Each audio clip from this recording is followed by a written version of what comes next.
दोस्तों नमस्कार। एक खास वीडियो एपिसोड के साथ फिर हम हाजिर हैं। दोस्तों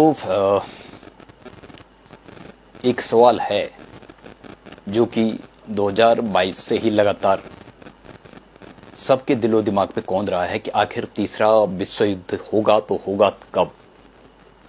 और लगातार ये बातें आ रही हैं कि तीसरा विश्व युद्ध बस शुरू होने ही वाला है, चाहे वो 2022 में रूस यूक्रेन युद्ध हो या उसके बाद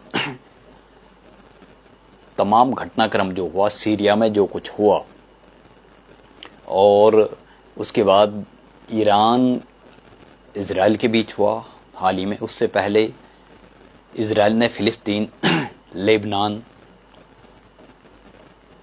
सीरिया पर जो हमले किए, तो उसके बाद ये लग रहा था कि शायद जो जिस विश्व युद्ध की बात की जा रही है वो विश्व युद्ध शायद कभी भी शुरू हो सकता है। लेकिन अब विशेषज्ञों की माने तो विश्व युद्ध दरअसल 2022 में ही शुरू हो गया था। जब रूस और यूक्रेन का जंग शुरू हुई तो उसी समय विश्व युद्ध हो गया था। जी, ये हम नहीं कह रहे हैं, ये अंतर्राष्ट्रीय विशेषज्ञ मान रहे हैं। यहाँ तक कि रूस के कूटनीतिक विशेषज्ञ जो कि रूस के विदेश मंत्रालय से जुड़े हुए हैं, उन्होंने भी ये बात कही है कि दरअसल विश्व युद्ध शुरू हो चुका है और वो रूस यूक्रेन के साथ ही शुरू हो गया था। सिर्फ स्थितियां ये हैं कि बदल चुकी हैं, जो स्थितियां हैं वो बदल चुकी हैं। जी, क्योंकि जो 1945 1939 से 1945 का विश्व युद्ध हुआ था उसकी स्थितियां उस समय कुछ और थी। 1914 से और 1917 तक जो विश्व युद्ध हुआ था उसकी स्थितियां और थी। लेकिन अब जो विश्व युद्ध लड़ा जा रहा है वो अलग परिस्थितियों में और अलग तरीके से उसका स्वरूप बदल चुका है। कहना नहीं होगा कि उसका स्वरूप अलग ढंग से, अलग रंग रूप में और अलग तेवरों के साथ विश्व युद्ध कई मोर्चों पे लड़ा जा रहा है। जी, अब वो आमने सामने की जंग के दिन गए जब आमने सामने की सैन्य जंग होती थी और आमने सामने की युद्ध होते थे। अब युद्ध कई मोर्चों पे लड़े जा रहे हैं। वो कूटनीतिक मोर्चे पे लड़ा जा रहा है, वो आर्थिक मोर्चे पे लड़ा जा रहा है, वो सामरिक मोर्चे पे लड़ा जा रहा है और वो सामाजिक सांस्कृतिक सारे मोर्चों पे युद्ध लड़ा जा रहा है। क्योंकि ये अमेरिका के लिए साख बचाने वाली स्थिति है। क्योंकि अमेरिका, जब कहा जा रहा है कि अमेरिका से कभी भी सुपर पावर का दर्जा छीना जा सकता है या चीन उस स्थिति में है कि वो कभी भी आने वाले 15-20 सालों में 2050 तक कयास लगाए जा रहे हैं कि चीन की जीडीपी अमेरिका से ज़्यादा हो जाएगी। और न सिर्फ जीडीपी बल्कि चीन की सैन्य ताकत भी अमेरिका से ज़्यादा हो जाएगी। क्योंकि अभी तक ये कयास लगाए जा रहे थे कि चीन की जो जल सेना थी वो कमज़ोर मानी जाती थी, चीन की एयरफोर्स थोड़ा कमज़ोर मानी जाती थी।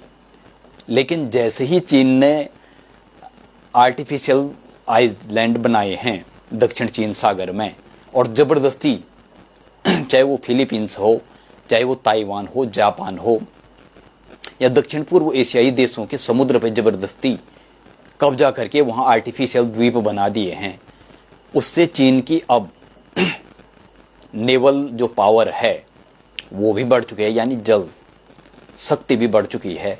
और एयरफोर्स के नवीनीकरण के लिए यानी रिनोवेशन के लिए जो काम चीन ने हालिया 5-10 सालों में किए हैं वो काबिले तारीफ हैं। और उससे कयास लगाए जा रहे हैं कि चीन अब चौथी और 5वीं पीढ़ी के, जिन्हें 4th and 5th जनरेशन के अत्याधुनिक फाइटर प्लेन एयरक्राफ्ट बनाने की दिशा में तेजी से उसी प्रकार से आगे बढ़ रहा है जैसे रूस, फ्रांस, अमेरिका, जर्मनी, ब्रिटेन जैसे देशों के पास जैसे 5th जनरेशन फाइटर प्लेन है। और अमेरिका के पास तो सबसे जो एयरफोर्स सबसे तगड़ी अमेरिका की ही मानी जाती है, क्योंकि उसके पास F-35 भी है जो कि हवा में भी और ज़मीन में भी मार, हवा से हवा में और हवा से ही ज़मीन में भी मार कर सकता है। और वो ऐसे जो अभी ईरान में जो बम गिराए गए, जिन्होंने 1 किलोमीटर तक वो बंकर ब्लास्टर बम कहा जा रहा है, तो वो B-20 बॉम्बर्स जो हैं फाइटर प्लेन अमेरिका का सबसे शक्तिशाली, उसी के द्वारा ये काम किया गया है। तो उसकी तुलना में रूस भी लेकिन ये कयास लगाए जा रहे हैं कि जिस प्रकार से चीन में तेजी से, क्योंकि चीन में वन पार्टी वन नेशंस की बात चलती है, तो वन पार्टी वन नेशंस का मतलब है कि चीन में जो भी शासन है अगले आने वाले टाइम तक शी जिनपिंग जो वहां के राष्ट्रपति है, और 2014 में शी जिनपिंग ने एक वहां पे एक रूल एक्ट कहें, भारत की शक्ल में एक्ट कहें, वहां पे रूल्स एक पास करवाया था। उसके अनुसार कोई भी चीन का राष्ट्रपति शी जिनपिंग आजीवन भी चीन के राष्ट्रपति रह सकते हैं, जैसे माओ त्से-तुंग ने किया था 1949 में, जब चीन की क्रांति में माओ त्से की जो पीपुल्स आर्मी थी, पीपुल लिबरेशन आर्मी, वो जीत गई थी। और उसके बाद वहां के चीन के जो पॉपुलर नेता थे उनको ताइवान की शरण लेनी पड़ी थी। तो उसके बाद माओ त्से ने भी वही काम किया था, यानी लौह नीतियां अपनाई थी, और जो उन्होंने तानाशाही का वहां पे आलम रचा था उसमें लाखों लोगों को जान भी गंवानी पड़ी, और वन पार्टी, और लगभग 70 के दशक तक माओ त्से की पकड़ बनी रही। एक दौर ऐसा भी आया जब माओ त्से की पकड़, माओ त्से-तुंग जो वहां के प्रेसिडेंट थे, उनकी पकड़ 60 के दशक में जब कमजोर पड़ने लग गई, तो उन्होंने राष्ट्रवाद को बढ़ावा देने के लिए और सत्ता पर अपनी पकड़ मजबूत बनाने के लिए, और फिर तिब्बत के बाद उन्होंने भारत पर आक्रमण करके भारत के 90,000 वर्ग किलोमीटर जमीन को कब्जा के चीन की नजरों में वो फिर एक राष्ट्रीय नायक के रूप में उभरे, और उन्होंने अपनी गिरती हुई साख को तो बचा दिया, लेकिन उसके बाद फिर वहां पे लोकतांत्रिक प्रक्रिया, लोकतंत्र की स्थापना के लिए फिर गृह युद्ध जैसी स्थितियां हो गई थी, लेकिन उसको भी कठोरता के साथ दमाया गया माओ त्से के द्वारा। और उसके बाद आया डेंग का शासन, जियांग डेंग। तो उन्होंने चीन में माओ त्से की नीतियों को, माओ त्से की मौत के बाद उन्होंने माओ त्से की नीतियों के विरुद्ध थोड़ा लिबरल नीतियां अपनाई और चीन में आर्थिक उदारीकरण के दरवाजे खोल दिए। जी, 80 और 90 के दशक में चीन में आर्थिक उदारीकरण की दौर शुरू हुआ, और उसमें कुछ मामलों में चीन से भी आगे था भारत। लेकिन वहां पे वन पार्टी वन नेशंस, क्योंकि वहां पे राजनीति, जो कुत्सित राजनीति है, वो बहुत कम है।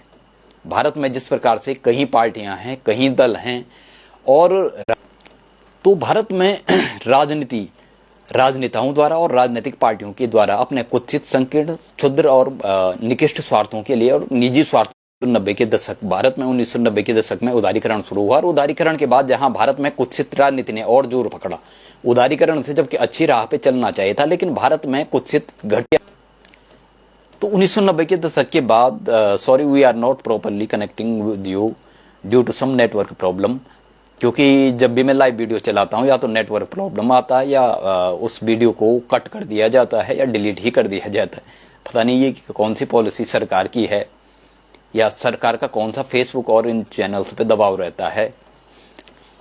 तो बात करते हैं 1990 में एक और भारत मंडल कमंडल की घटिया राजनीति से गुजर रहा था, और उसके बाद मंदिर मस्जिद की राजनीति में फंसा उलझा हुआ था, या कहें कि जनता को जबरदस्ती मूल मुद्दों से। तो दूसरी तरफ, एक तरफ भारत में घटिया और कुत्सित राजनीति जोरों पर थी, उसी में भारत उलझ के रह गया था, फंस के रह गया था, और घटिया राजनीति के भ्रमजाल, भौंड जाल और भूल भुलैया और दलदल में भारत का आम जनमानस भी डूबता जा रहा था, और राजनीतिक पार्टियां और राजनेता लगातार इन कोशिशों में थे कि जनता के आम मुद्दे कहीं छुप जाए, और धर्मांध धार्मिक का रूल अप्लाई किया गया, और तरक्की को, आर्थिक विकास को जोर पकड़ने लग गया वहां। और जो भारत उस समय, हालांकि भ्रष्टाचार चीन में भी था, ऐसा नहीं है, लेकिन भारत में जो व्यापक स्तर पे, विभिन्न स्तर पे, विभिन्न माध्यमों के द्वारा भ्रष्टाचार की आकंठ में जो भारत की राजनीतिक और राजनेता डूबे, विकास की रफ्तार पर, पटरी पर तेजी से आगे दौड़ा, वहीं भारत दलगत राजनीति में ऐसा डूबा, उसके आकंठ में ऐसा डूबा, और उसके बाद राजनीति का अपराधीकरण या अपराध। तो भारत में उसके बाद चीन तो तरक्की की राह पर आगे बढ़ा, लेकिन भारत में राजनीति का माफियाकरण या माफियाओं की राजनीति, राजनीति का अपराधीकरण या अपराधों की राजनीति, राजनीति का बाजारीकरण या बाजारवाद की राजनीति, राजनीति का भ्रष्टाचारीकरण या भ्रष्टाचार की राजनीति की दलदल में भारत ऐसा डूबा कि आज स्थिति यह है कि चीन की जीडीपी 17, आज चीन की जीडीपी 18 ट्रिलियन पर है लगभग, और भारत की अभी 4 ट्रिलियन भी नहीं पहुंच पाई है, जो 1990 के 80 के दशक में बरोबर थी। आज इतना आगे चीन निकल चुका है। प्रति व्यक्ति आय में भी चीन भारत से 8 गुना 7 गुना 8 गुना आगे है। अब आप कल्पना कर सकते हैं। तो ये विश्व युद्ध इसीलिए महत्वपूर्ण है कि चीन काफी शक्तिशाली हो। तो अमेरिका आज डू एंड डाई वाली स्थिति में है, किसी प्रकार से अपनी सुपर पावर की हैसियत को बचाए बनाए रखना लंबे समय तक। लेकिन क्या ऐसा कभी हुआ है? हमेशा के लिए इस दुनिया में कुछ भी नहीं हो सकता। लंबे समय के लिए तो हो सकता है, लेकिन हमेशा के लिए अगर कोई ये महत्वाकांक्षा पाले कि हमेशा के लिए सब कुछ रहेगा, तो हमेशा के लिए यहाँ कुछ नहीं रह जाता। और ये दुनिया छोड़िए, ब्रह्मांड में ही जो चीज विजिबल है, जिसका जन्म हुआ है उसका। तो दोस्तों, मौजूदा दौर में 2 ही देश ऐसे हैं जो अमेरिका को अलग अलग क्षेत्रों में सीधी टक्कर दे सकते हैं। आर्थिक रूप से चीन अमेरिका को सीधी टक्कर दे रहा है, और सामरिक रूप से रूस अमेरिका की सीधी टक्कर देता है लगभग। तो इन दोनों ही देशों को कमजोर करने की रणनीति पे आज से नहीं, बल्कि पिछले 30 सालों से, यानी 3 दशक से अमेरिका लगातार काम कर रहा है कि किसी तरह से रूस और चीन को कमजोर किया जाए। उसके लिए वो तरह तरह के साम दाम दंड भेद वाले हथकंडे अपना रहा है। उसने पहले सोवियत संघ का विभाजन करवाया 1991 में, 15 गणराज्यों को अलग करवाया। उससे सोवियत संघ की, उससे क्या हुआ, रूस की सोवियत संघ, तत्कालीन सोवियत संघ की सुपर पावर वाली स्थिति खत्म हो गई। और व्लादिमीर पुतिन के आने के बाद 2000 के बाद जब व्लादिमीर पुतिन की ताजपोशी हुई, तो व्लादिमीर पुतिन ने पूरी कोशिश की कि फिर से अपने स्वर्णिम अतीत को, यानी सोवियत संघ वाले अतीत को दोहराया जाए, अपने सुपर पावर वाले पोजीशन को फिर से प्राप्त किया जाए। लेकिन दूसरी तरफ अमेरिका ने, तो सोवियत संघ के विभाजन के बाद भी अमेरिका चुप नहीं बैठा। अमेरिका ने उसके बाद चेचन्या, रूस में गृह युद्ध जैसे हालात पैदा करवाए। जिस समय बोरिस येल्सिन वहां के राष्ट्रपति थे, उससे पहले मिखाइल गोर्बाचोव वहां के राष्ट्रपति हुआ करते थे जब सोवियत संघ का विघटन हुआ। उसके बाद बोरिस येल्सिन वहां के राष्ट्रपति थे, तो उस समय गृह युद्ध भड़क गया था, और उसके पीछे भी अमेरिका का ही हाथ था। यानी अमेरिका चुप बैठने वाला नहीं था। वो सोवियत संघ के विघटन के बाद रूस को पूरी तरह से, तो वो अमेरिका वहीं नहीं रुका। उसके बाद रूस में गृह युद्ध के हालात पैदा हुए। उसके बाद चेचन्या के साथ रूस का युद्ध हुआ, जो चेचन्या उसी का गणराज्य हुआ करता था। उसके बाद क्रीमिया में जो हालात पैदा किए गए, और उसके बाद अमेरिका ने यूक्रेन को बरगलाना फुसलाना शुरू कर दिया, और वो भी नाटो कंट्रीज के थ्रू। और यूक्रेन में अमेरिका चाहता था कि वो यूक्रेन को एक तो नाटो कंट्रीज में शामिल करे, यूरोपीय यूनियन में शामिल करे, और नाटो देशों के साथ जो उनका स्ट्रेटेजिक, और यूक्रेन को भरपूर कोशिश की गई कि वहां पे नाटो कंट्रीज की जो उनकी स्ट्रेटेजिकल डिफेंस और मिलिट्री अलायंस है, उसके नेवल बेस और आर्मी बेस, नेवल बेस और एयरफोर्स बेस बनाई जाए। लेकिन जब रूस ने उसका विरोध शुरू किया, तो रूस और यूक्रेन का युद्ध शुरू हुआ। अब यूक्रेन उस युद्ध को नहीं लड़ रहा है, लड़ रहे हैं नाटो कंट्री, क्योंकि पूरे हथियार उनके हैं, यहाँ तक कि पूरे सैन्य साजो सामान और उनके जो तमाम, तो ये रूस और नाटो देशों में, यानी अमेरिका, ब्रिटेन, जर्मनी, फ्रांस, जो भी है नाटो कंट्री सारे, बेल्जियम, हॉलैंड,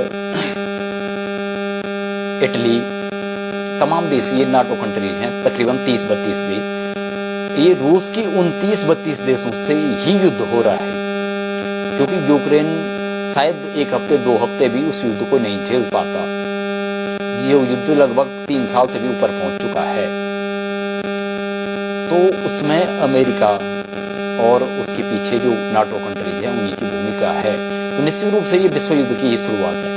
इसे हालांकि दूसरी तरफ से लड़ा जा रहा विश्व युद्ध, और दूसरी तरफ चीन को कमजोर करने के लिए अमेरिका ने दक्षिण चीन सागर में अपने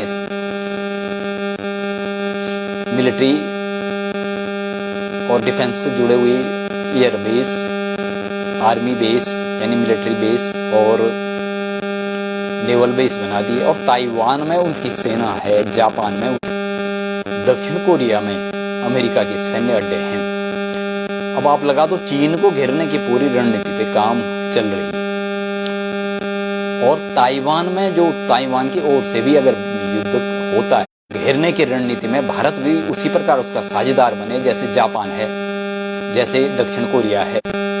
और एक समय ऐसा लगा भी कि जब डोकलाम वाली एक स्थिति ऐसे आई भी 2018 में, डोकलाम में जब भारत और चीन के बीच युद्ध जैसी स्थितियां हो गई थी। उसके बाद गलवान घाटी में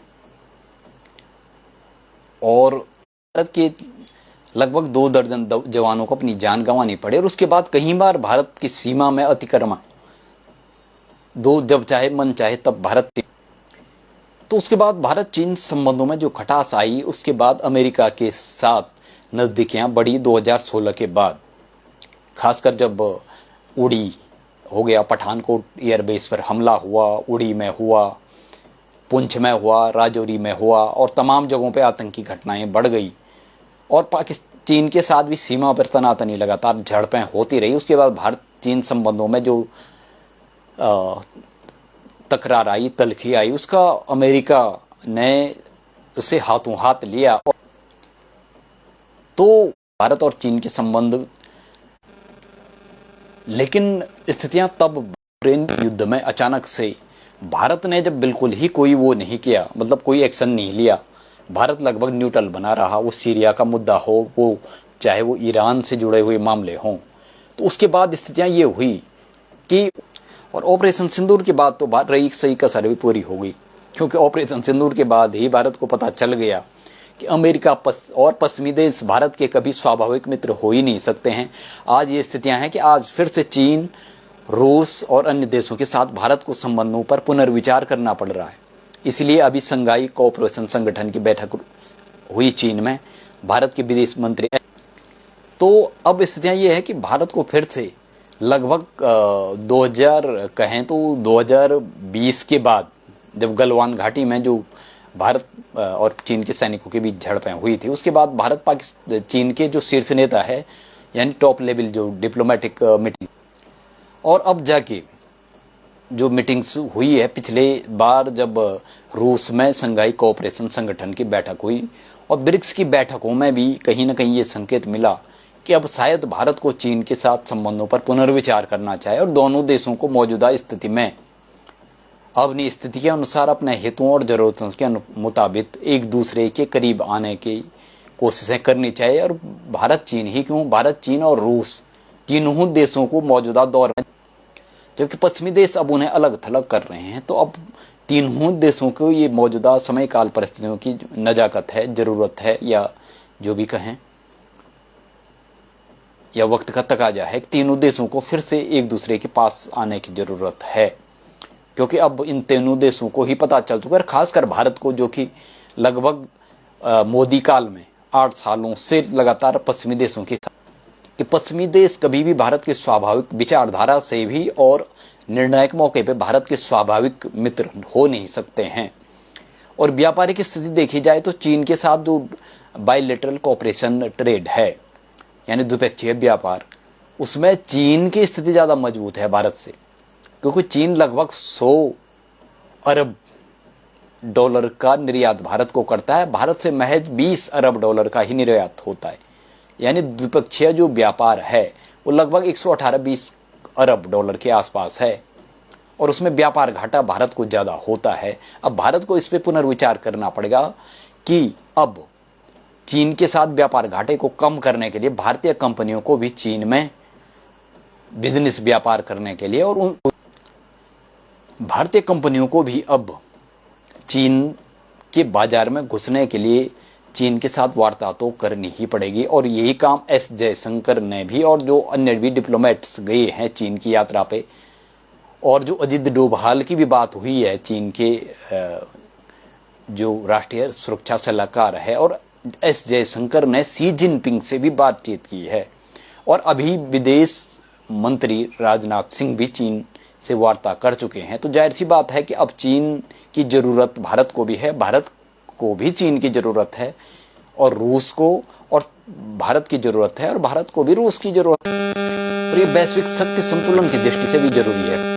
जिस प्रकार से तानाशाही पे कोई भी कहते हैं कि अगर एक आदमी, एक देश, अगर एक देश दुनिया से बड़ा हो जाए और एक व्यक्ति राष्ट्र से बड़ा हो जाए तो फिर तानाशाही तंत्र ही कायम होता है। तो अमेरिका की जो बेलगाम, तो उन पे शक्ति संतुलन की दृष्टि से दुनिया को एक बोलते हैं ना कि एक जियोपॉलिटिक्स को वो करना, रणनीतिक रूप से या राजनीतिक रूप से, कूटनीतिक रूप से, सामरिक रूप से शक्ति संतुलन बनाए रखने के लिए मौजूदा वक्त की जरूरत यही है कि भारत, चीन और रूस द्विपक्षीय और बहुपक्षीय प्लेटफॉर्म पर एक साथ आएं, एक मंच पर आएं और एकजुट होकर अपना जो तमाम मुद्दे तो रहेंगे, सीमा से जुड़े मुद्दे हैं, अन्य मुद्दे हैं, वो बने रहेंगे, लेकिन जो व्यापारिक सामरिक मुद्दे हैं, व्यापारिक मुद्दे हैं, राजनीतिक और कूटनैतिक रूप से जो चीज़ें हैं उनको बनाए रखें, उनमें नज़दीक हैं। और भारत के लिए इसलिए भी चीन की ज़रूरत है क्योंकि जो रेयर अर्थ मैटर्स होता है, जो बहुत सारे उद्योगों में काम आता है, वो चीन से ही भारत को सबसे ज़्यादा निर्यात होता है। और रेयर अर्थ मैटर, दुनिया में रेयर अर्थ मैटर का सबसे बड़ा निर्यातक और उत्पादक चीन ही है। और अगर चीन भारत को रेयर अर्थ मैटर सप्लाई करना बंद कर दे तो भारत के तमाम उद्योगों पर उद्योग बंदी की कगार पे पहुंच सकते हैं। इसलिए भी भारत को चीन की जरूरत है और चीन को भी भारत की जरूरत है, क्योंकि भारत के उपभोक्ता बाजार में चीन की बहुत सारी कंपनियां व्यावसायिक रूप से या औद्योगिक रूप से भी न सिर्फ निर्यात कर रही हैं बल्कि भारत में ही उनके मैन्युफैक्चरिंग प्लांट भी हैं। यहाँ तक कि जो मोबाइल की तमाम बड़ी कंपनी, भारत में मोबाइल की जो बाजार है वो लगभग 60% उसमें चीन की कंपनियां ही है। रियलमी हो, रेडमी हो या जो भी हो, तमाम बड़ी कंपनियों का भारत में बहुत बड़ा बाजार है, उपभोक्ता बाजार, प्लांट्स तक लगाए गए हैं यहाँ पे। तो ज़रूरत तो है, भारत को रूस की भी ज़रूरत है, चाहे सैन्य साजो सामान हो, चाहे वो पेट्रोलियम उत्पाद हो, को प्रतिबंधित कर दिया गया अमेरिका और नाटो कंट्रीज के द्वारा। भारत ने रूस से तेल खरीदा बहुत सस्ते दामों पर, क्योंकि रूस बहुत सस्ते दामों पे मजबूरन तेल बेचना पड़ा। भारत को आपको लगा लो, जिस पेट्रोल को आप 100 रुपये में खरीद रहे हैं 1 लीटर को, वो रूस से महज कितना सस्ता भारत को मिला। कहा जा रहा है कि जिस पेट्रोल को आप 100 रुपये में खरीद रहे हैं, 14 रुपये में बता रहे थे अभी जो स्थितियाँ आई कि 14 रुपये में रूस से मिल रहा है। तो भारत ने न सिर्फ अपने यहाँ रखा बल्कि अन्य देशों को भी सप्लाई किया वो पेट्रोलियम उत्पाद, इतना फायदा भारत को मिला है। और रूस सामरिक रूप से भी, कूटनीतिक रूप से भी अंतर्राष्ट्रीय मंचों पे 1948 में भी भारत के साथ रहा। 1971 और 65 की लड़ाई में भी कहीं ना कहीं जब अमेरिका बिल्कुल पाकिस्तान की पीठ में खड़े होके पाकिस्तान के साथ कदम ताल करके भारत को धमका रहा था, तो रूस ही एक, सोवियत संघ ही एक ऐसा देश था जो United national security council of United Nations यानी सुरक्षा परिषद में वीटो करने वाला भी था। और भारत के साथ जिसने जंगी युद्धपोत भी हिंद महासागर में भेजे, न सिर्फ भेजे बल्कि भारत को जेट फाइटर, चाहे वो सुखोई विमान हो, मिग विमान हो, मिग 22 हो, मिग 21 हो, मिग 29 हो या सुखोई और जगुआर जैसे एयरक्राफ्ट फाइटर प्लेन भारत को दिए। तो भारत का स्वाभाविक मित्र आज भी रूस ही है अगर देखा जाए। हालांकि बीच में थोड़ा जैसे मोदी साहब की नज़दीकियाँ बढ़ी अमेरिका के साथ 2015 से लेकर और 2022-23 तक, 2020 तक कमोबेश कह सकते हैं, जबकि वहाँ पे डोनाल्ड ट्रंप का काल रहा। उसके बाद भारत और रूस के संबंधों में कहीं ना कहीं एक बर्फ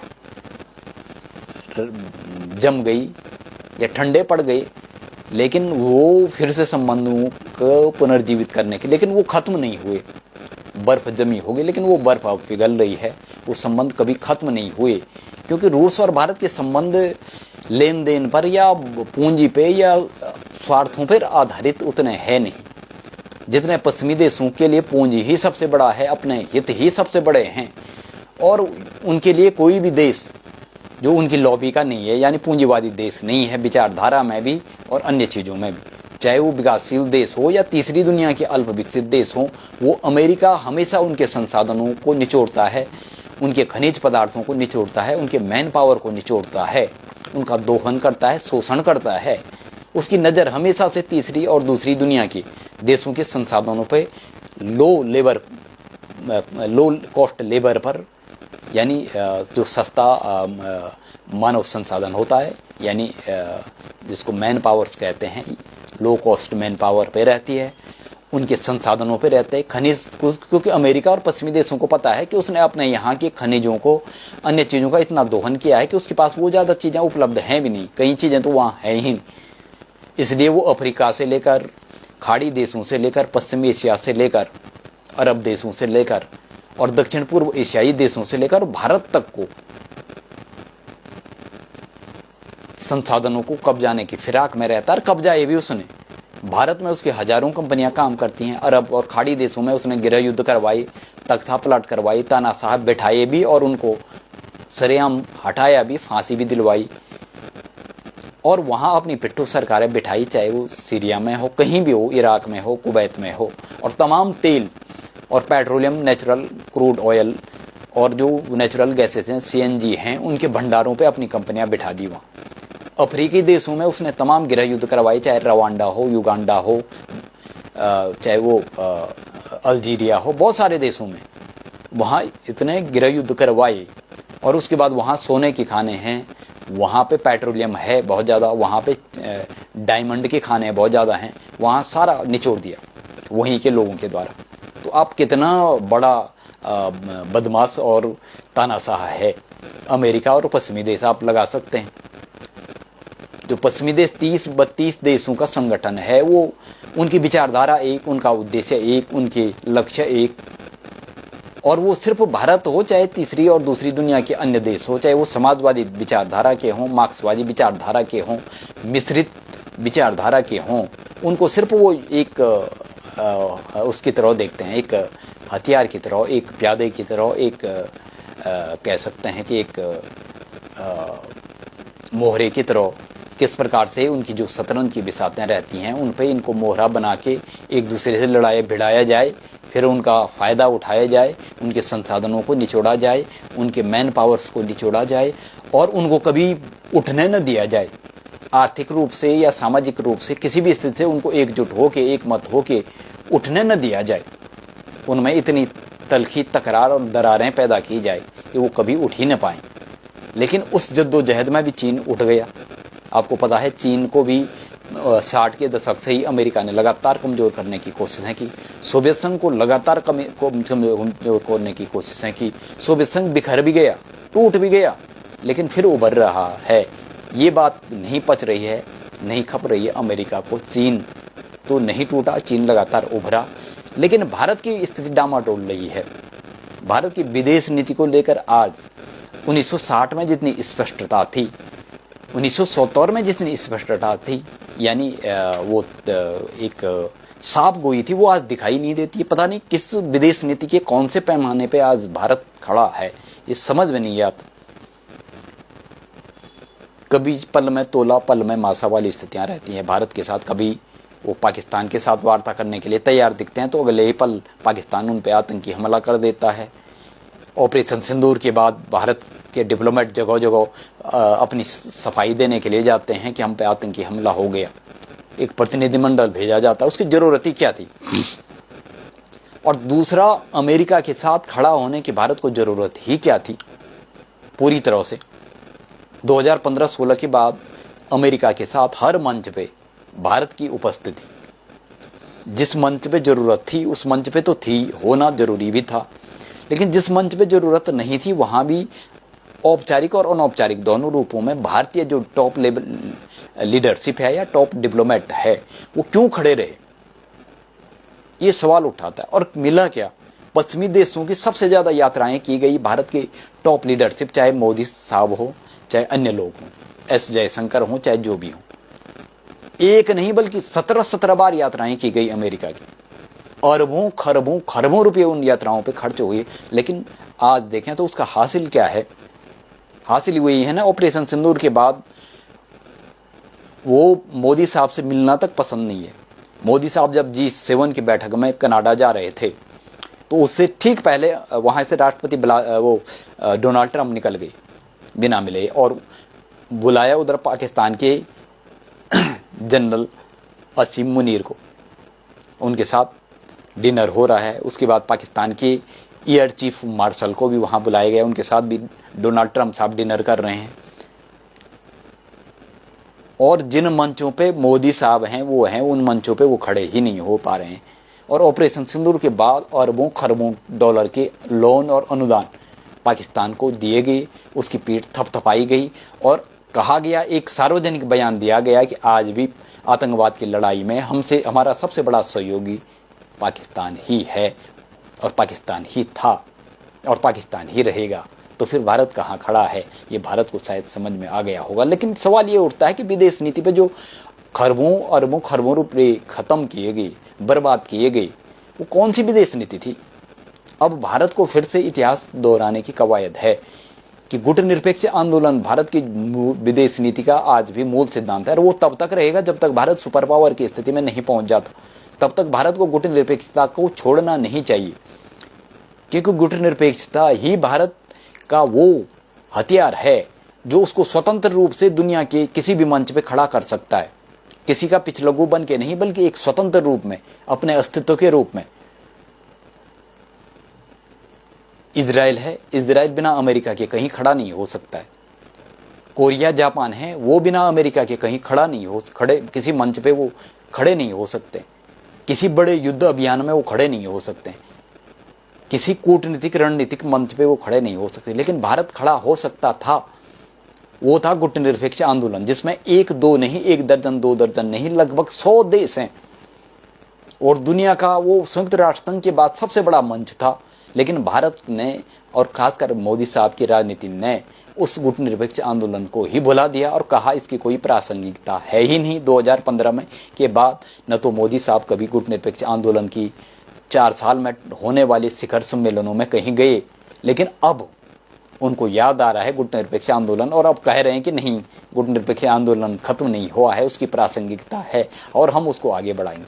तो ये कौन सी विदेश नीति है, किस विदेश नीति का कौन सा पैमाना है और इस विदेश नीति पे कोई होमवर्क किया भी जाता है कि नहीं किया जाता है। तो सवाल यह है कि ये विश्व युद्ध ही लड़ा जा रहा है विभिन्न मोर्चों पे। कहने का लल्लो-लुआब यही था कि किस प्रकार से रणनीति बनाई रूस को घेरने की अमेरिका ने, किस प्रकार से चीन को घेरने की। और भारत भी जब हालिया वर्षों में न तो रूस के अभियान में अमेरिका के साथ रहा, न तो ईरान और जो फिलिस्तीन, लेबनान और सीरिया के मुद्दे पे भी भारत जब चुप ही रहा, तो उसके बाद भारत को घेरने के लिए भी बांग्लादेश में विद्रोह करवाया गया, मालदीव में भारत विरोधी अभियान चलाए गए, श्रीलंका में भारत विरोधी अभियान चलाए गए, सत्ता तख्ता पलट किया गया और कहीं ना कहीं उन सारी चीज़ों में अमेरिकी परस्त ताकतों का ही हाथ रहा। हालांकि वो पूरी तरह कामयाब इसलिए नहीं हुए क्योंकि उन देशों में चीन का भी रसूख है। चीन ने भी अपने राजनीतिक पकड़ और कूटनीतिक रणनीतिक पकड़ उन देशों में चीन ने भी बना रखी, लेकिन मंसूबे तो खतरनाक थे। ऑपरेशन सिंदूर में भी वो देखने को मिला, जब दुनिया के कुछ देश खुलेआम पाकिस्तान को सपोर्ट कर रहे थे, चाहे वो अजरबैजान हो, चाहे वो तुर्की हो, और गाहे बगाए अमेरिका और पश्चिमी देश भी की खामोशी भी यही कह रही थी कि हम पाकिस्तान के साथ ही खड़े हैं। और ऑपरेशन सिंदूर और सीज फायर के बाद उन्होंने कह भी दिया कि पाकिस्तान उनका रणनीतिक सहयोगी था, चाहे आतंकवाद हो चाहे अन्य अभियान हो, है और रहेगा। अब भारत को गुटनिरपेक्षता की याद भी आ रही है। अब भारत को चीन और रूस से संबंधों को पुनर्जीवित और पुनर्विचार करने की भी याद आ रही है। तो हमें लगता है कि भारत को शायद इस समय जो भी काम हो रहे हैं वो सारे मेरे ख्याल से अंधेरगर्दी कह सकते हैं, इसको जल्दबाजी कह सकते हैं, आप जो चाहे वो कह सकते हैं, या लीपापोती या खानापूर्ति के लिए ही हो रहे हैं। चाहे वो आर्थिक नीतियां हैं, विदेश नीति है, सामरिक नीतियां हैं, वो उसके लिए होमवर्क नहीं हो रहा है, होम स्टडी नहीं हो रही है कि दूरगामी रूप से हम जिस राह पे चल रहे हैं वो राह हमें कहाँ ले जाएगी और उसके हमें तात्कालिक रूप से तो जो फायदे मिले न मिले, नफा नुकसान जो हो न हो, लेकिन दूरगामी रूप से क्या नफे नुकसान होंगे।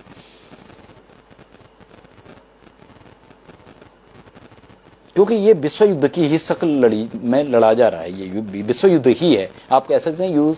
रूस यूक्रेन युद्ध 2022 के बाद विश्व युद्ध ही लड़ा जा रहा है।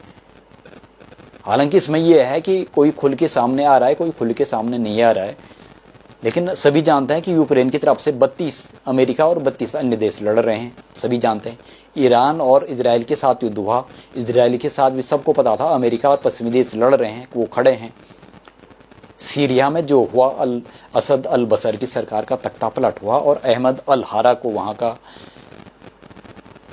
एक अंतरिम राष्ट्रपति बनाया गया, वो भी अमेरिका का ही समर्थन से बनाए गए वहाँ पर। और उससे पहले मिस्र में हो, लीबिया में कर्नल गद्दाफी हो, इराक में सद्दाम हुसैन की सरकार हो, या कुवैत को अपने हाथ में लेना हो, या सऊदी अरब में भी अपनी चालें चलनी हो, अमेरिका लगातार उनमें कामयाब रहा है। सिर्फ ईरान ही बचा हुआ है खाड़ी देशों में, अरब देशों में सिर्फ, और खाड़ी देशों में ईरान ही बचा है जो तेल का भंडार है। और वो तेल के जो मार्ग है जहाँ से तेल सप्लाई होता है, होमरूज जल दमरू मध्य, यानी होमरूज स्टेट भी कहते हैं उसको, जो उसको अरब सागर और पर्शियन सागर को आपस में जोड़ता है। तो वहाँ से दुनिया का तकरीबन 20% जो पेट्रोलियम ऑयल है, पेट्रोलियम प्रोडक्ट हैं, वो सप्लाई होते हैं। उसमें नेचुरल गैसेज भी हैं, उसमें डीजल पेट्रोल भी है, उसमें सीएनजी भी है, केरोसिन भी है, ये सारे वहाँ से होते हैं। तो ईरान में अमेरिका चाहता है कि या तो उसकी ईरान में गृह युद्ध हो और उसकी पिट्ठू सरकार बैठे। अब जब इस मकसद में वो कामयाब नहीं हो पा रहा तो परमाणु बम और तमाम बहाने बना के उसने ईरान पे हमला करवा दिया, ताकि ईरान को मजबूर किया जाए कि वहाँ वो अमेरिका के साथ समझौता करे और अमेरिका की कंपनियां और पश्चिमी देशों की कंपनियां उसके तेल और पेट्रोलियम उत्पादों का पर उनका कब्जा हो। तो ये विश्व युद्ध नहीं है तो क्या है? ताइवान के साथ युद्धाभ्यास करना, और अभी ऑस्ट्रेलिया में अमेरिका के 22,000 सैनिक और तमाम देश वो कर रहे हैं, युद्धाभ्यास कर रहे हैं। ताइवान में उन्होंने युद्धाभ्यास कर दिया, जापान में युद्धाभ्यास कर दिया चीन के बॉर्डर पे, दक्षिण कोरिया में सैनिक युद्धाभ्यास हो गया कई बार, क्वाड तक ने कर दिया। भारत भी क्वाड का एक सदस्य था। चीन को घेरने के लिए और रूस और खासकर चीन को घेरने के लिए दक्षिण चीन सागर में या एशिया पैसिफिक रीजन में, अब उसको हिंद पैसिफिक रीजन का वो तमगा देने वाला था अमेरिका, लेकिन अब लगता है अमेरिका को कहीं भारत उसके हाथ से तो नहीं निकल रहा है।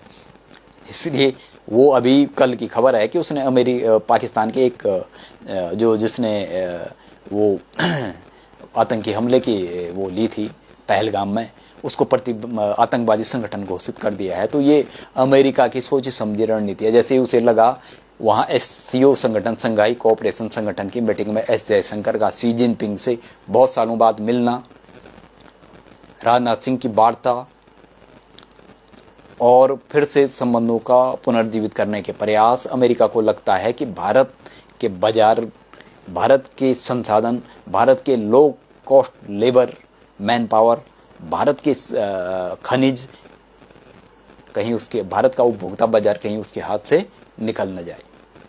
क्योंकि आज भारत को जितनी अमेरिका और पश्चिमी देशों की जरूरत है, उससे कहीं गुना ज्यादा भारत की जरूरत है उन लोगों को। क्योंकि भारत का उपभोक्ता बाजार जो है वो प्रोडक्टिव नहीं है, वो प्रोडक्शन बहुत कम करता है। भारत के लोग ज्यादा खरीदार होते हैं। आज भी आप देख रहे हैं भारत में नौकरियों को ज्यादा वरीयता दी जाती, भारत के उद्यमी होते नहीं है। भारत में कुछ जातियां हैं वो उद्यमशीलता ज़्यादा रहती है, अदरवाइज ज़्यादातर लोगों का यही एक टेंडेंसी, एक सामूहिक वो संक्रमित विचारधारा है कि बस नौकरी चाहिए, चाहे वो सरकारी सेक्टर में हो, प्राइवेट सेक्टर में, नौकरी चाहिए। यानी किसी को स्टेब्लिश भी तभी माना जाता है, उसकी घर गृहस्थी भी तभी बस पाती है जब वो कहीं नौकरी पे हो। उद्यमी व्यापारशीलता और उद्यमशीलता भारत में पता नहीं है, नहीं, उसको डेवलप करने की कोशिश नहीं की गई। उनके लिए न अनुदान दिया गया, न पूंजी की व्यवस्था की गई, न उनको ट्रेनिंग दी गई, न उनको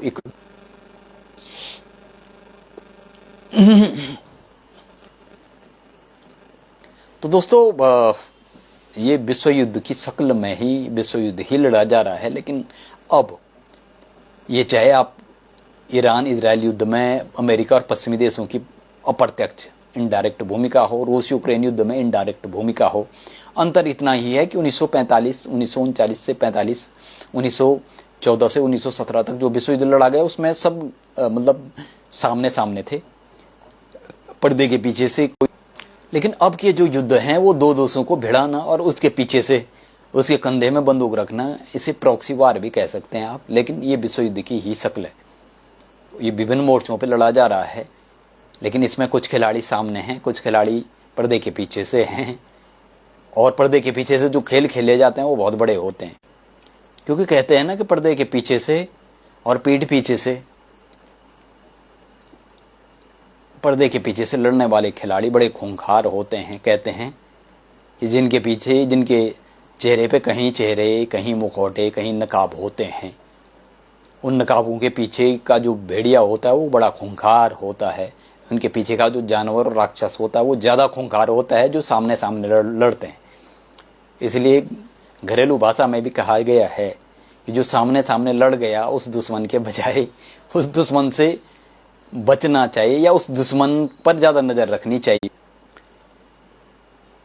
तो वो दुश्मन ज़्यादा खतरनाक होता है कि जो मुखौटा लगा के, कहीं मुखौटे और कहीं नकाब लगा के पर्दे के पीछे से लोगों को लड़वाता भी है, उनको समझौता भी करवाता अपने हितों के मुताबिक, अपने स्वार्थों के मुताबिक। और जब चाहे उनको नचा सकता है अपनी कठपुतली बना के, अपना मोहरा बना के। वो शत्रु ज़्यादा खतरनाक होता है। और अमेरिका आज और पश्चिमी देश वही काम कर रहे हैं। तो उससे बचना होगा भारत को भी।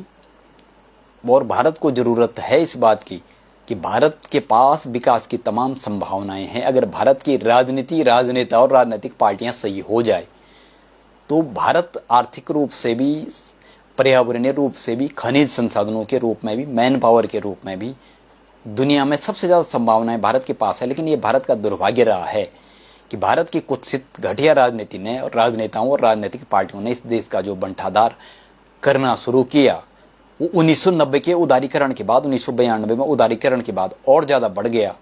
और जब तक भारत में राजनीति का भ्रष्टाचारीकरण या भ्रष्टाचार की राजनीति, राजनीति का माफियाकरण या माफियाकरण की माफियाओं की राजनीति, राजनीति का बाजारीकरण या बाजारवाद की राजनीति, राजनीति का स्वार्थीकरण या स्वार्थों की राजनीति, और राजनीति का अपराधीकरण या अपराधों की राजनीति रहेगी, तब तक भारत को स्वयं अपने दम पे आत्मनिर्भर होकर, स्वावलंबी होकर, तब तक भारत को स्वावलंबी आत्मनिर्भर बनकर सुपर पावर बनने की दिशा में बड़ी कठिनाइयाँ, चुनौतियाँ होंगी। क्योंकि चुनौती कहीं बाहर नहीं है। भारत के लिए भारत के राजनीति, राजनेता और राजनीतिक पार्टियाँ ही सबसे बड़ी चुनौती हैं। इन्होंने ही भारत का जिस प्रकार से बंटाधार कर दिया है और भारत में वास्तविक लोकतंत्र की, वास्तविक संविधान की, वास्तविक नैतिकता की जो धज्जियाँ और परखच्चे उड़ा दिए हैं, वही सबसे बड़ी चुनौती भी है और वही सबसे बड़ा बाधा भी है। और जब तक भारत आत्मनिर्भर और स्वावलंबी बन के विश्व मंचों पे ये सुपर पावर होने का, जब तक भारत आत्मनिर्भर स्वावलंबी बन के अपने दम पे अपनी चमक, अपनी धमक, अपनी हनक, अपनी वो उपस्थिति दर्ज नहीं करवाता है, तब तक वो दबाव में ही रहेगा। अंतर्राष्ट्रीय दबावों में, महाशक्तियों के दबाव में ही उसको रहना पड़ेगा। अब चाहे वो पश्चिमी देशों के साथ कभी खड़ा होना हो या फिर चीन के साथ कभी खड़ा होना हो, ये बार बार इतिहास दोहराया जाता रहेगा। अगर इतिहास, नया इतिहास बनाना है और वाकई में सुपर पावर बनना है तो भारत में सबसे पहले इस गंदी, दलगत, कुत्सित राजनीति, राजनेता और राजनीतिक पार्टियों का सफाया करना पड़ेगा। तब जाके ही भारत वास्तविक रूप में स्वावलंबी, आत्मनिर्भर बन पाएगा और वास्तविक लोकतंत्र और वास्तविक संविधान की स्थापना भी तभी हो पाएगी। वास्तविक रोजगार विकास और वास्तविक समग्र समावेश की अवधारणा भी तभी मूर्त रूप ले पाएगी। और तभी अगर दबावों से निकलना, एक किसी ने कहा है ना कि अगर दबावों से निकलना है तो खुद को या तो उस स्थिति में पहुंचा दो कि किसी के दबाव का कोई फर्क आप पे पड़े नहीं। भारत उस स्थिति में पहुंच ही नहीं पाया। जबकि 1950 में भारत चीन की स्थिति लगभग ऐसी थी। लेकिन चीन आज अंतर्राष्ट्रीय मंचों पे न सिर्फ सुरक्षा परिषद का अस्थायी सदस्य है, बल्कि सीधे सीधे अमेरिका को चुनौती देने की स्थिति में है। लेकिन भारत 1950 आज भी उसी डामाडोल स्थिति में है, बल्कि और भी खराब स्थिति में है। इसी कारण भारत आज तक अपनी स्वतंत्र विदेश नीति नहीं बना पाया है और स्वतंत्र विदेश नीति के आश्रय पर विश्व मंचों पर खड़ा होकर सुरक्षा परिषद का अस्थायी सदस्य नहीं बन पाया, और अस्थायी सदस्य बनना तो छोड़ो, भारत अंतर्राष्ट्रीय मंचों पे आज अपनी सशक्त भूमिका और स्वतंत्र, तो उसका सबसे बड़ा कारण यही है कि भारत में खनिज संसाधन भरपूर हैं, भौगोलिक संसाधन भरपूर है, पर्यावरणीय संसाधन भरपूर हैं, मैन पावर भरपूर है, लेकिन भारत में जो गंदी दलगत राजनीति है, राजनेता हैं और जो राजनीतिक पार्टियां हैं, जो उन्होंने भ्रष्टाचार की जो तूफान चला रखा, भारत में भ्रष्टाचार का जो अभियान चला रखा है, भ्रष्टाचार का जो नासूर और कैंसर फैला रखा है, उसके कारण ही भारत की स्थिति आज भी अंतर्राष्ट्रीय मंचों पर डामाडोल है। और जब तक स्थितियां सुपर पावर या शक्तिशाली नहीं हो जाती, महाशक्ति के रूप में नहीं हो जाती, तब तक भारत कहीं ना कहीं डामाडोल स्थिति बनी रहेगी। अब ये देखना बाकी है कि जो ये विश्व युद्ध विभिन्न स्तरों पे विभिन्न माध्यमों के द्वारा और बदले हुए, उसमें किसको कामयाबी मिलेगी, कौन किस पे भारी पड़ेगा।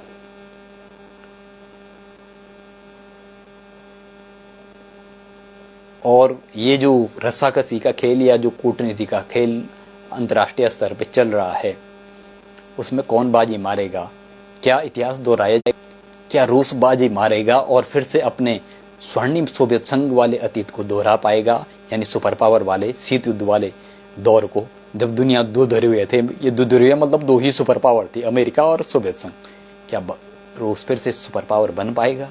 क्या चीन अमेरिका को सीधी टक्कर देकर आने वाले 2-3 दशकों में क्या वाकई में सुपर पावर का दर्जा हासिल कर देगा? और भारत की जो नीतियां हैं वो उसे कहां ले जाएगी? क्या भारत वाकई में जो चीन और रूस के साथ, तो जो चीन और रूस के साथ भारत फिर से अपने संबंधों को पुनर्जीवित कर रहा है, उससे भारत को कितना कुछ लाभ मिल पाएगा?